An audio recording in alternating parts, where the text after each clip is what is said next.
Hey, I'm Steve. Today we're assembling a brand new Groundskeeper walk-behind broadcast spreader. Assembly is super easy. The only tools you need for this are two 10mm wrenches and two 13mm wrenches to tighten the nuts. Everything else is in the box. Let's get started. First things first, make sure you have all your parts. You should have the main spreader body, the handle assembly, the control handle assembly, the linkage plate assembly, the upper and lower linkage,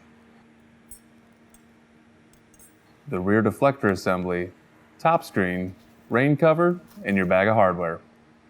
Once you've finished inventorying all your parts, it's time to start building. First, we're going to stand up the pre-assembled body of the spreader. Next, we slide the handle assembly into the spreader frame and line up the holes in the handle with the holes in the frame. Then we carefully insert the lower linkage into the restrictor plate beneath the hopper, like so. Insert the other end of the lower linkage into the front hole of the linkage plate assembly.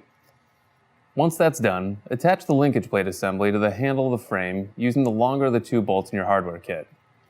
Make sure you attach the lower linkage to the restrictor plate and linkage plate assembly before you attach the assembly to the frame. Otherwise, the lower linkage will be extremely difficult to install and may cause the restrictor plate to break during assembly.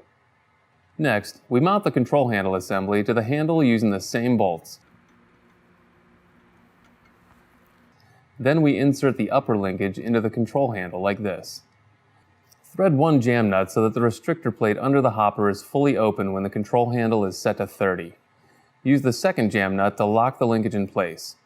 Check that the restrictor plate can fully close by pushing the control handle forward. This is important to make sure you don't lose material while the spreader isn't in use. Now all we have to do is attach the rear deflector using the smaller bolts. That's it. Tighten up your fasteners. Make sure the gearbox turns freely when you're pushing or pulling the unit. Install the auger pin into the spinner shaft. Put the screen in the hopper. Fill it up and you're ready to spread. Thanks for checking out how to assemble the Groundskeeper walk-behind broadcast spreader. Please refer to your instruction manual for further warranty and operation information.